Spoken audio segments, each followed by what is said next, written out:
Bendiciones, un placer enorme poder compartir en esta hora con usted una palabra de bendición, una palabra de vida. Siente que estamos agradecidos con Dios.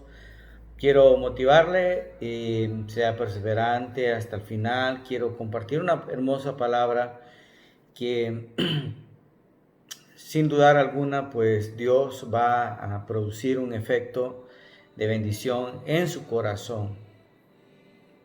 El tema que quiero compartir es enfrentemos los desafíos. Los desafíos son todos esos deseos y luchas que tenemos por enfrente. Son en realidad los gigantes de la vida que tenemos que vencer con la ayuda de Dios.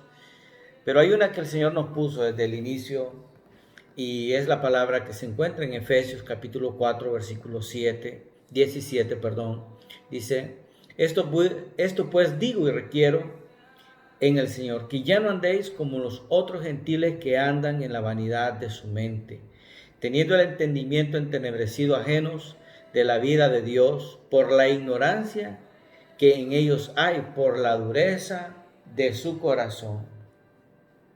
Y a mí me gusta mucho esta palabra, porque esta palabra describe un punto muy importante. Nos dice de la manera en que debemos de andar.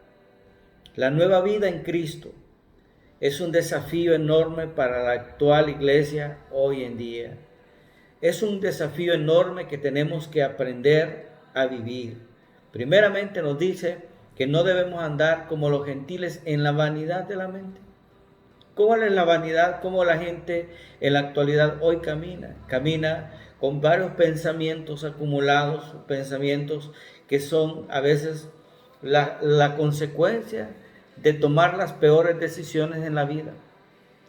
Entonces, cuando yo veo esta palabra, dice teniendo el entendimiento entenebrecido, ajenos de la vida de Dios, por la ignorancia que hay en ellos y por la dureza de su corazón.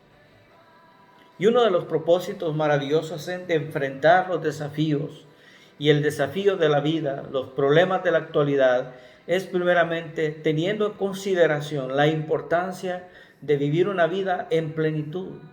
No vivir por lo que viven los otros, por lo que los demás hacen, sino verdaderamente Dios nos llama a un estado de vida. Y me llama la atención porque dice, Efesios hace un llamado al punto del corazón del creyente y nos llama a que no tengamos un entendimiento entenebrecido. ¿Y qué es un entendimiento entenebrecido? Es algo que no trae, que está esquematizado, algo que está programado para hacer lo mismo. Y dice, ajenos de la vida de Dios.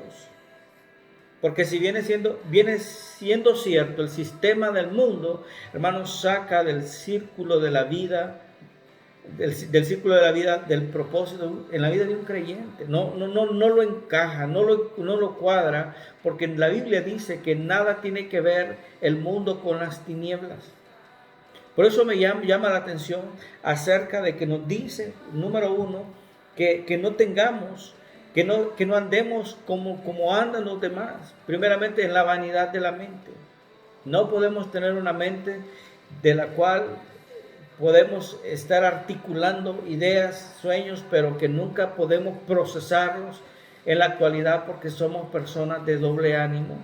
La gente del mundo, el gentil, la gente que nunca tiene el conocimiento de Dios, es un tipo de persona que no puede tener la vida con propósito como Dios quiere que nosotros la tengamos, porque primeramente dice, porque hay ignorancia, porque hay dureza de nuestro corazón, hay dureza en el corazón del ser humano.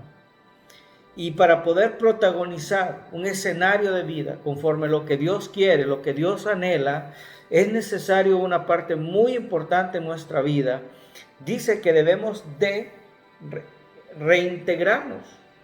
Ahora, lo que sigue diciendo el versículo 19 dice, de los cuales después perdieron toda sensibilidad, se entregaron a la lascivia para cometer con avidez toda clase de impureza. Este es el objetivo de lo que el mundo puede hacer, de lo que el mundo hace.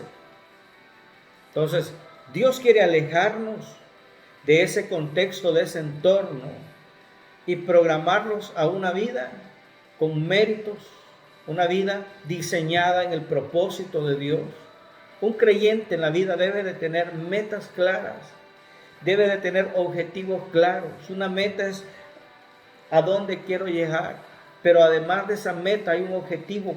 Si llegué a la meta, mi objetivo alcanzado será protagonizar los proyectos de Dios, mis proyectos familiares. Entonces, por eso es que esta palabra se va a edificar su vida, porque quiero hablarle de cómo vamos a enfrentar los desafíos de la vida. Y el primer desafío para poder enfrentar los siguientes desafíos es enfrentar una nueva vida en Cristo Jesús. Una vida en Cristo Jesús. Por lo cual, el libro de Efesios persiste en algo, en que no debemos imitar a otros. No debemos de ser imitadores de lo que el mundo hace, porque a veces queremos hacer lo que el otro está haciendo, porque aquel le funciona, porque aquel lo está haciendo. No, Dios quiere que seamos imitadores de la nueva vida, imitadores de Cristo Jesús, que enfrentemos, que no estemos acostumbrados a corrernos de la primera, sino que estemos dispuestos a sucumbir toda obra del enemigo. Por eso dice que estos hombres perdieron toda sensibilidad. ¿Y cuando un ser humano pierde la sensibilidad? Cuando tú como creyente pierdes la sensibilidad, pierdes el objetivo, pierdes la meta o pierdes el objetivo. Mira, cuando ya no quieres orar, cuando ya no quieres meditar en la palabra, cuando pierdes sensibilidad, cuando ya te da lo mismo escucharlo del mundo que escucharlo de Dios, cuando pierdes toda sensibilidad, cuando dices, ay, de todas maneras, yo no sé en qué va a parar todo esto, y nos hacemos personas ajenas a la vida de Dios. Y un propósito es que entendamos que nada, aún hay una frase que se dice, que no es que la Biblia lo dice, pero dice que la hoja de un árbol no se cae sin el poder de Dios. Nada sucede en esta vida si no es permitido por Dios. Pero cuando vivimos ajenos a la vida de Dios, somos seres que muchas veces vamos a querer coaccionar la voluntad de Dios. Y por eso es que en la vida no podemos enfrentar retos, no podemos enfrentar metas, desafíos. ¿Por qué? Porque vivimos en la vanidad de otros, porque somos imitadores de otros, pero no queremos imitar a Dios, porque sabemos que a veces el meternos con Dios muchas veces va a traer desafíos de cambios, tomar decisiones, al apartarnos de personas que muchas veces vienen a ser personas que dañan nuestra vida, que no son un mérito para nuestro caminar en Dios. Por eso dice que por eso dice que son personas que pierden toda sensibilidad, y por eso va a haber también, y usted lo ve continuamente, personas en el evangelio que ya les da lo mismo pecar, no tienen temor a Dios, ya no hay respeto a Dios. Ahora, dice esta palabra en el versículo 20, mas vosotros no habéis aprendido así de Cristo, si en verdad le habéis oído y habéis sido por él enseñados. O sea, no hay un obstáculo, no hay una excusa en la vida. Si hemos conocido a Dios, no podemos estar ajenos a la vida de Dios. ¿Y a qué me refiero con esto? Hay gente que en estos momentos está desanimada, porque no tienen trabajo, porque las cosas no han salido como querían, porque habían planes, habían proyectos, y hay alguien que describe, ¿verdad? Dios, esta pandemia le cambió los planes al mundo, pero Dios sigue con sus planes para el mundo, para la familia, para la sociedad, para el cosmos, porque aún desde antes, dice la palabra de Dios en San Juan 3:16, porque de tal manera amó Dios el mundo, planificó Dios amar al mundo, aún en medio de toda adversidad, aún en medio de lo que el mundo estaba viviendo, el mundo o las circunstancias de aquel entonces estaban cambiando vidas, pero el Dios tenía un plan sublime, un plan soberano. Por eso es que nos manda la palabra a que no vivamos en la vanidad, que seamos desafiados a los cambios, que vivamos en el mérito de Dios, que no vivamos perseverando en las doctrinas equivocadas, porque es cierto, bien es cierto, venimos muchas veces caminando en los patrones que son totalmente equivocados. En cuanto dice la palabra de Dios en el versículo 22, en cuanto a la pasada manera de vivir, dice, despojémonos del viejo hombre que está viciado conforme a los deseos engañosos. Pero el versículo 23 dice, renovaos en el espíritu de vuestra mente. ¿Y qué renovación? Es un cambio de mentalidad.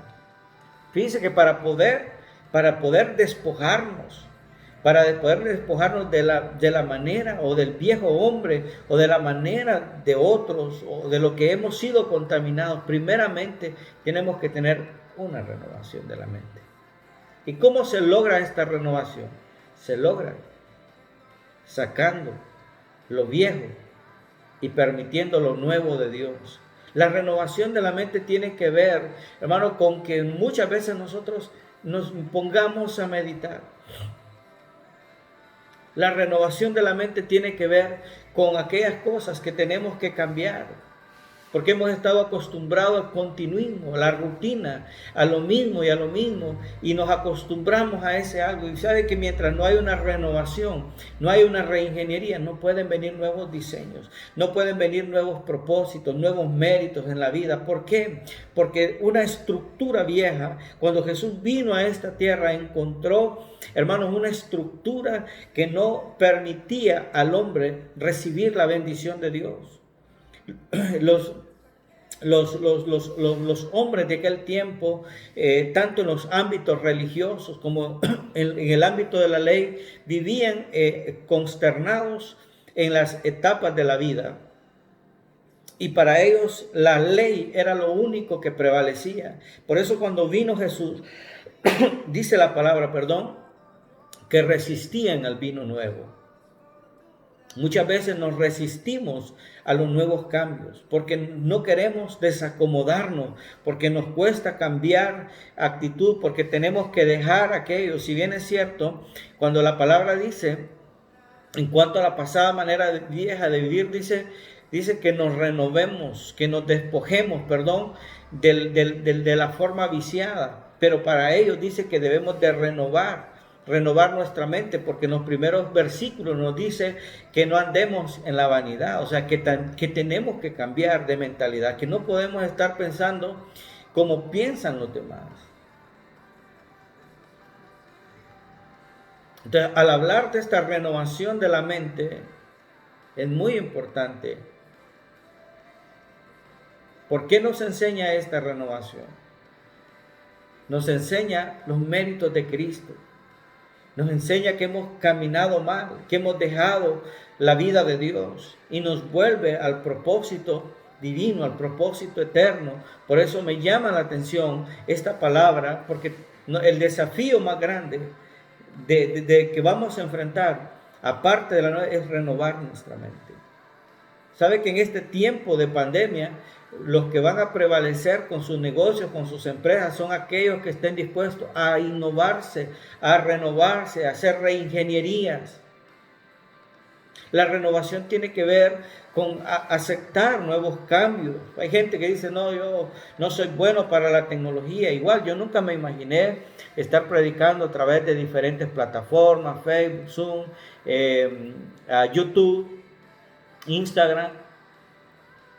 Pero un día me puse a pensar, la única forma de que muchos podamos recibir la palabra o de que alguien la reciba es actualizándome. Por eso decía alguien, dele clic derecho y actualícese. Entonces hay mucho creyente desanimado porque yo voy a cambiar hasta que nuevamente vaya a la iglesia, y si no vamos en todo el resto del año y Cristo viene en este tiempo, ¿cómo va a estar usted? O el Señor lo llama a su presencia, porque hermanos, de cualquier forma podemos morir. La renovación tiene que ver con ese sentimiento, hermano, de una transformación, de cambiar la ignorancia por la sabiduría, de cambiar la dureza por la sensibilidad. Porque eso es lo que la palabra de Dios nos dice a nosotros. Entonces, por ahí dice, en cuanto a la pasada manera de vivir, dice, despojados. ¿Y qué es despojar? Es tirar, es quitarnos, es botar, es olvidarnos.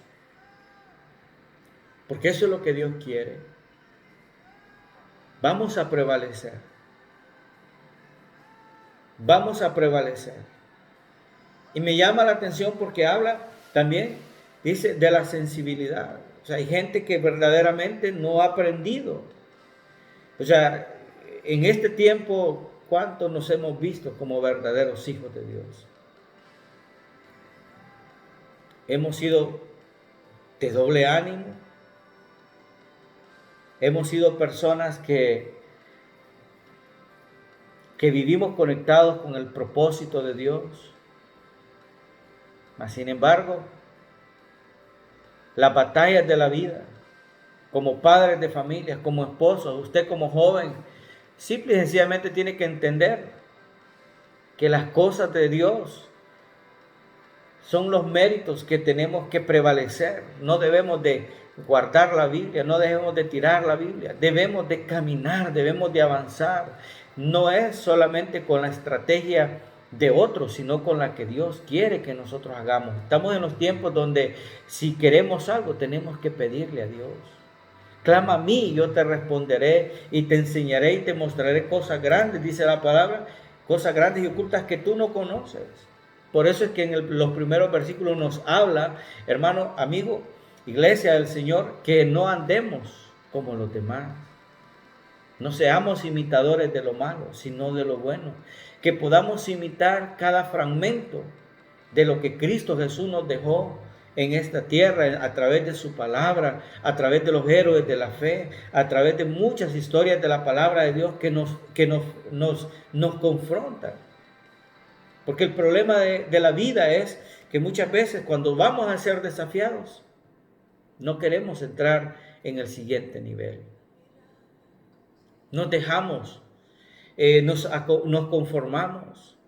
Si yo esto lo aprendí en la vida, cuando yo decidí emprender en la vida, luchar, ser alguien en la vida, cuando yo tuve 23 años y llegué a los 24, ya iba por los 25, me di cuenta que el tiempo iba pasando, que las oportunidades cada día estaban. Hay gente que dice, no he tenido la oportunidad. Déjame decirte, todos los días hay oportunidades, porque la Biblia dice, nuevas son cada mañana sus misericordias. El problema es que tienes que estar atento para ver esa oportunidad. Tienes que estar listo para ver la oportunidad. Pero hay gente que si no renueva sus costumbres, hay gente que si no renueva su forma, sus hábitos, su forma de vivir, ¿cómo va a poder ver las oportunidades? ¿Cómo vas a ver una oportunidad si te levantas a las 9, 10 de la mañana? ¿Cómo vas a ver un de repente de Dios?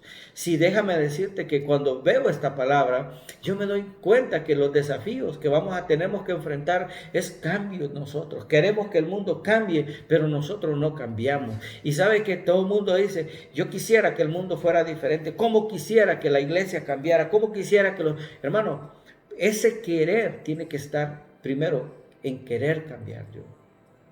Yo no puedo exigirle al mundo si yo no le doy al mundo. ¿Cómo queremos cómo queremos honestidad si nosotros no somos honestos con nosotros mismos? Si no somos honestos queremos ser honestos con Dios, de leer la palabra, meditar en la palabra, de hacer lo correcto, de darle a Dios lo que a Dios le pertenece. No podemos reclamarle a un mundo honestidad si nosotros no somos honestos. No podemos exigirle al mundo oportunidades si nosotros somos de los que no cambiamos nuestros hábitos.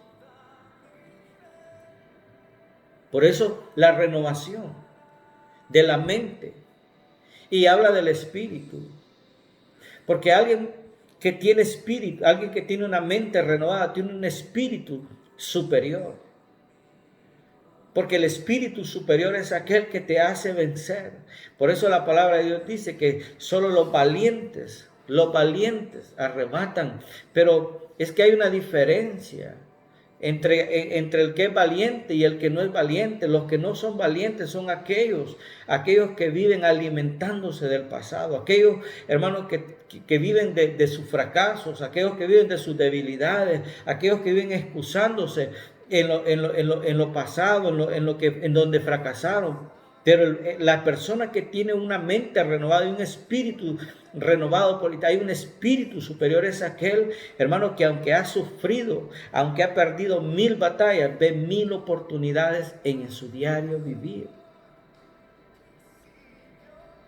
Por eso cuando la vida te exige pasar a un siguiente nivel, hay gente que prefiere quedarse en ese nivel. ¿Sabes por qué? Porque en este tiempo en que estamos, la iglesia necesita, los dueños de sus negocios, de sus empresas, tienen que ver la forma. Yo veo cuántas páginas a través de las redes sociales de diferentes empresas que no pueden tener abierto, pero están vendiendo sus productos, están buscándole forma. Si usted nunca ha podido agarrar un teléfono para utilizarlo, tiene que hacerlo. Porque tienes que tener una mente renovada. Despojarte de lo negativo, despojarte del yo no puedo, despojarte de la amargura, de la malicia, de tantas cosas que muchas veces lo que hacen del ser humano es una máquina de mal, pero no de bien. Hay una frase que se dice que nosotros somos lo que comemos, que nosotros somos lo que vemos. ¿De qué te alimentas? ¿Qué ha hecho usted con su tiempo? ¿Qué ha hecho usted durante este tiempo de pandemia? ¿Cuántos libros leyó? ¿Vio algunas conferencias? ¿Cómo mejorar? Porque hay gente que le exige, pero no hace nada. Y a mí me llama la atención más adelante. Quiero hablar en el libro de Jueces, capítulo 6, versículo 3. Dice la palabra: pues sucedía que cuando Israel había sembrado, subían los madianitas y amalecitas y los hijos del oriente contra ellos. Ellos, dice, subían y los atacaban. Mire qué interesante esta palabra. Y acampando contra ellos, dice esta escritura, dice, contra ellos destruían los frutos de la tierra hasta llegar a Gaza, y no dejaban que comer en Israel ni ovejas, ni bueyes, ni asnos. Y esto me enfoca a mí en otro punto muy importante. Dice que pues sucedía que cuando Israel había sembrado, subían los madianitas. O sea, qué interesante. Porque cuando ellos se disponían a cultivar, dice que el enemigo venía y les robaba. Y este movimiento que el enemigo hacía que los israelitas se denominaran personas incapaces, empobrecían, dice la palabra de Dios. Había un mecanismo que el enemigo les robaba a ellos, porque déjame decirte que cada vez que nosotros queremos levantarnos, no van a dejar de levantarse madianitas que te digan: lo que tú sirves, no, lo que tú vas a hacer no sirve, lo que tú estás haciendo no va a dar resultado. De tal manera que de esta forma, dice la palabra en el versículo 6, de este modo Israel empobrecía en gran manera a causa de Madián. En pocas palabras, quiero volver a Efesios. Lo que Efesios nos pide es un despojo. Lo que Efesios nos pide es una renovación de mente. Lo que Efesios nos pide es que debemos de abandonar la vieja manera de vivir, aquello que conecta tu realidad con la realidad del pasado. Muchas veces vivimos conectados porque así fue mi mamá, así fue mi papá, mi abuelo, mi bisabuelo, así voy a ser yo. Déjame decirte que hay patrones en la vida que deben de cambiarse. Israel sembraba, pero perdía. Sus enemigos le robaban su cosecha, los dejaban en ruina, los dejaban en pobreza. Pero ¿cuál era el problema? Era la negligencia de ellos. Y más adelante dice: Israel empobrecía en gran manera. O sea, cuando nosotros no decidimos cambiar, renovar nuestra mente, empobrecemos. Pero dice la última parte de este versículo, y dice acá: y los hijos de Israel clamaron a Jehová. Esta parte es bonita, porque muchas veces solo estamos viendo el mal, estamos viendo el problema, pero ¿qué hacemos? Y los hijos de Israel clamaron a Jehová. ¿Y qué dice la palabra de Dios en el libro de Jeremías? Clama a mí y yo te voy a responder. A veces queremos hacer las cosas a nuestra manera. Y como hijos de Dios debemos de aprender a hacer las cosas como Dios anhela, como Dios quiere que las hagamos. Y dice: clama a mí, yo te responderé y te enseñaré y te mostraré cosas grandes y ocultas que tú no conoces.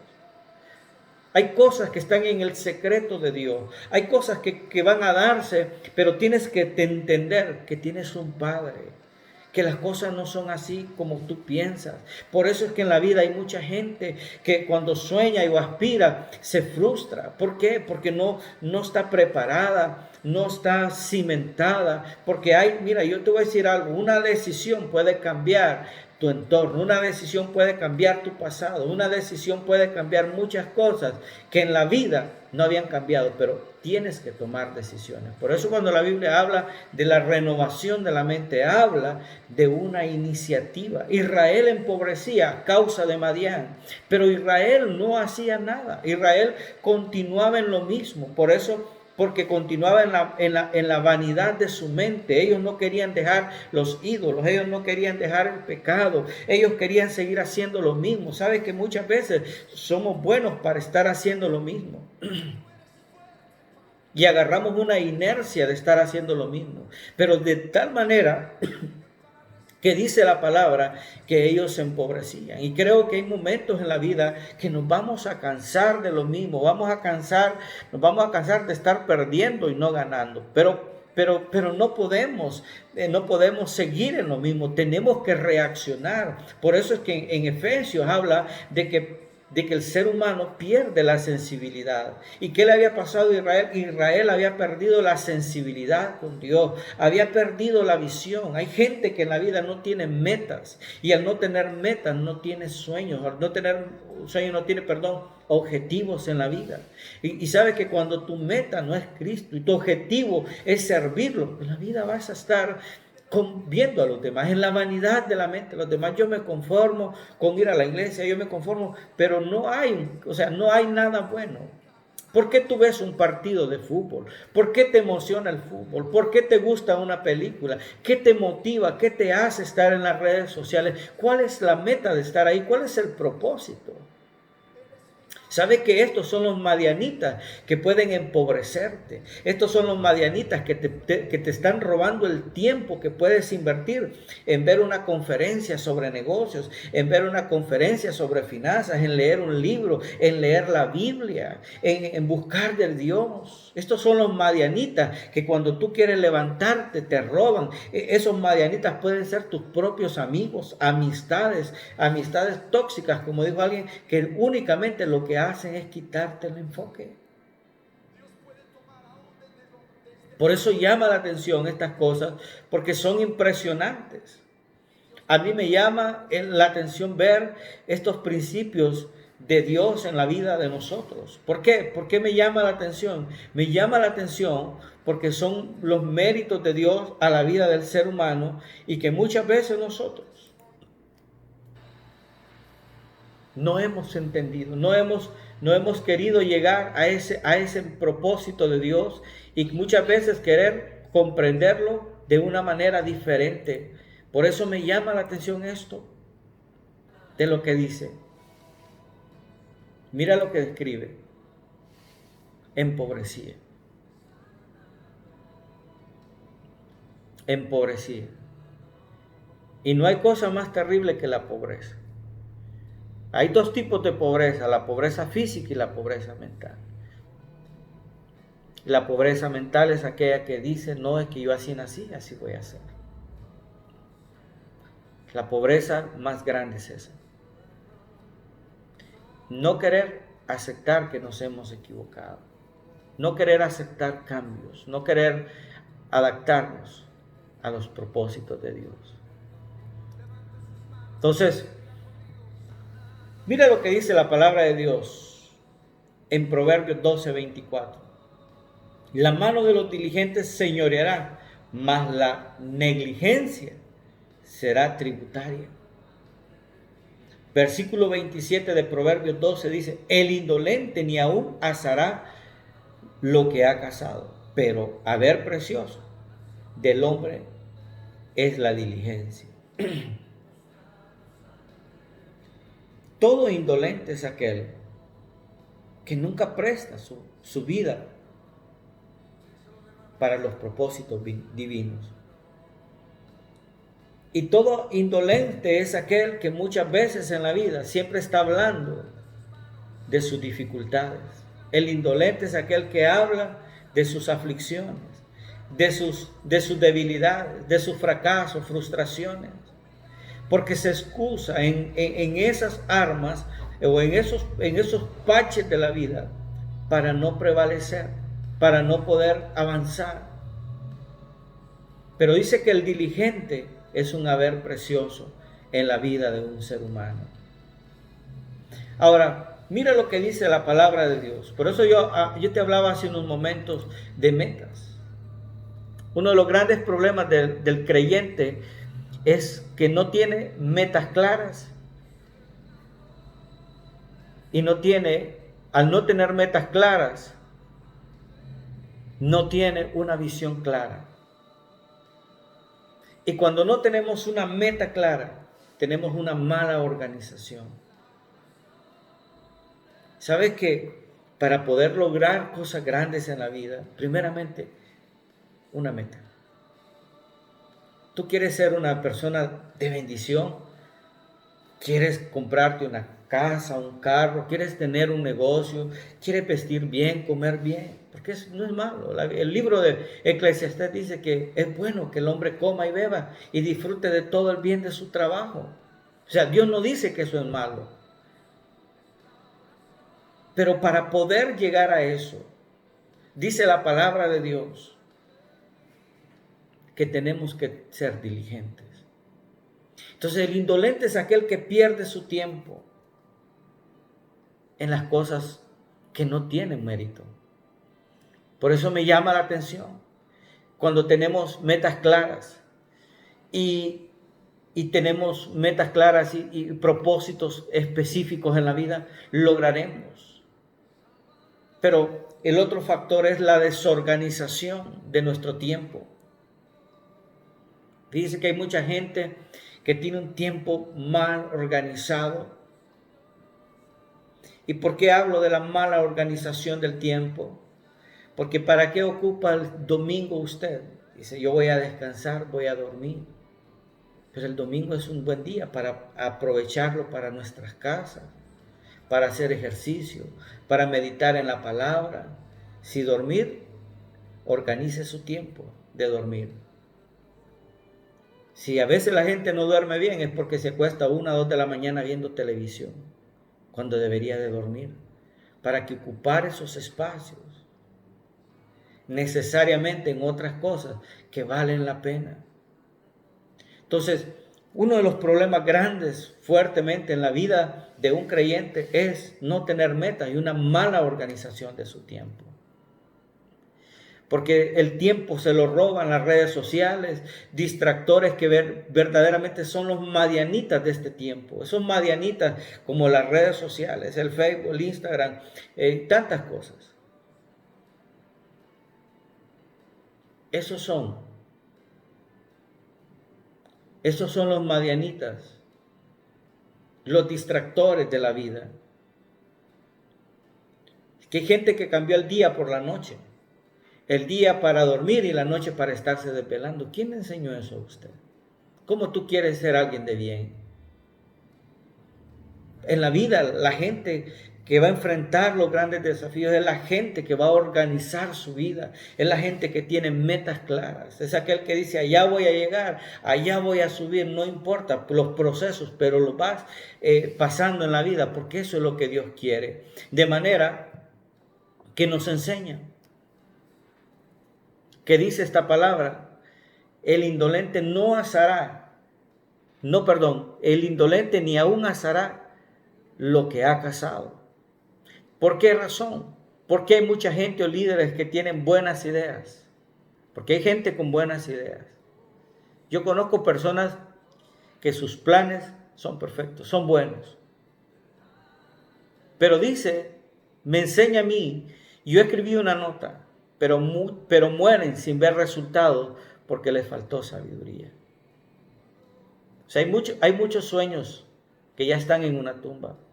Hay muchos proyectos, hay muchas casas, hay muchas empresas que ya están bajo tierra. Porque no se aprendió a vivir. Porque todavía hay gente de 40 pensando como como de 20 o de 15 años.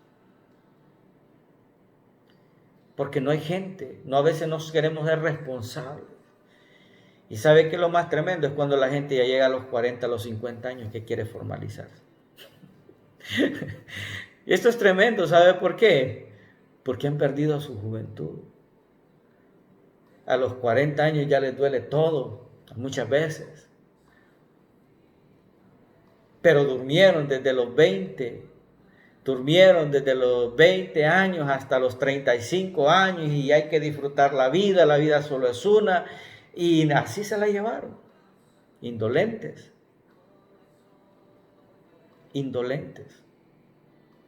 No entendieron el propósito porque no tuvieron metas. Y al tener metas en la vida, el hombre sabe a dónde va, el hombre sabe lo que quiere, cómo lo quiere, porque Dios nos llama a enfrentar nuestros desafíos en la vida. Dios nos llama a enfrentar con determinación. Y nunca olvide esto, una decisión puede cambiarlo todo. Una decisión puede cambiar tu sistema de vida, una decisión puede cambiar tu pasado, una decisión puede cambiar los argumentos que muchas veces el diablo nos mete. No vas a cambiar, no vas a soñar, no vas a ser alguien en la vida. Pero de esta manera, Dios permite, y esta palabra Dios la quiere utilizar para que tú te levantes en el nombre de Jesús, para que tú te enfrentes con desafíos, para que tú entiendas que la voluntad de Dios es agradable y perfecta, y que solamente Dios es el único. Pero debemos de dejar la indolencia, debemos de dejar la falta de acercamiento a Dios, debemos de dejar de dormir tanto y actuar más. Debemos de dejar hay gente que piensa y piensa, pero no actúa. Pensemos y actuemos. Actuemos. Ahora, mire lo que dice esta palabra. Por eso le decía, hay tanta gente, porque muchos líderes o gente que tiene buenas ideas, pero muchos de ellos mueren porque fueron indolentes, porque nunca decidieron enfrentar un desafío, porque nunca quisieron enfrentar la vida con valentía. Ahora, dice Proverbios 30:24, 4 cosas son de las más pequeñas de la tierra, y las mismas son más sabias que los sabios. Versículo 25 de Proverbios 30 dice, las hormigas, pueblo no fuerte, y en el verano preparan su comida. Mire qué interesante. Voy a leer Proverbios 30:24. 4 cosas son de las más pequeñas de la tierra, y las mismas son más sabias que los sabios. Interesante esta palabra, usted que la va a escuchar. Dice, son más sabias que los sabios. Dice, las hormigas, pueblo no fuerte, y en el verano preparan su comida. Me interesa esta palabra, me llama la atención esta palabra. ¿Sabe por qué? Porque dice, las hormigas, dice, son de lo más pequeño, pero son más sabias que los sabios. ¿Por qué la hormiga trabaja en el verano? Porque en el invierno el agua, la corriente de las aguas la va a arrastrar. ¿Y sabe por qué? Porque el invierno es una época mala para ellas. Entonces, ¿qué sucede? Enfáticamente. Y si trasladamos esta palabra a la vida de nosotros, significa, hermanos, que el tiempo de trabajar es cuando estamos jóvenes, cuando usted está joven. El tiempo de trabajar, de desgastarse, es cuando usted está joven. Por eso es que usted puede desvelarse toda la noche y el siguiente día levantarse y como nada, porque usted tiene fuerza. Pero llegan los años, dice el libro de Eclesiastés, en los cuales no hay contentamiento. Entonces, ¿por qué se llaman sabias? porque trabajan en el verano y mientras el invierno ellas están en sus casas, en su madriguera, comiendo mientras el invierno está pasando, el invierno está todo esplendor, ellas están comiendo. ¿Sabe qué representa esto? Que hay mucha gente que ya a los 40 o 50 años están como locos trabajando, pero ya les duele todo, porque no fueron sabios, porque tomaron decisiones correctas en la vida. Por eso la palabra de Dios debe de ser una herramienta. Por eso Israel empobrecía, porque eran negligentes, porque hay cosas que en la vida solo es cuestión de que nosotros tomemos decisiones. Solo es cuestión de que enfrentemos los desafíos. Israel empobrecía a causa de la estrategia de sus enemigos, cómo quitarles sus posesiones. El pueblo no era diligente en gran manera porque todo lo que hacía era huir. Y eso es lo que pasa hoy en día con la gente, huye, tiene miedo.